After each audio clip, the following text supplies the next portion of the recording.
First things first, you'll need to download Audacity if you haven't already. Head over to audacityteam.org and grab the installer that's right for your system. Once downloaded, go ahead and install Audacity. It's straightforward. Just follow the prompts.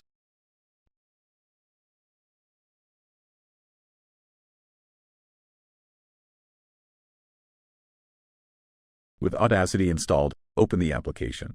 Before we start recording, we need to configure a few settings.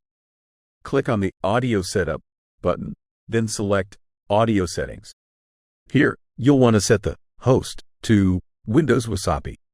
This is crucial because it allows you to capture system audio directly.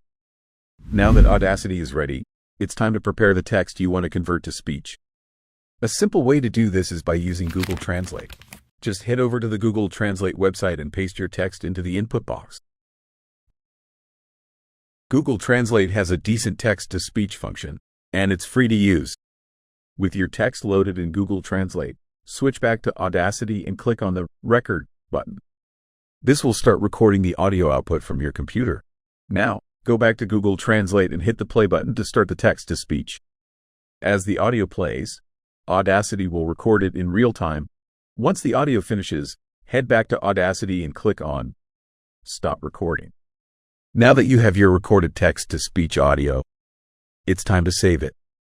Go to the File menu in Audacity, choose Export, and select your desired audio format. Whether it's MP3, WAV, or another format, Audacity makes it easy to export your work.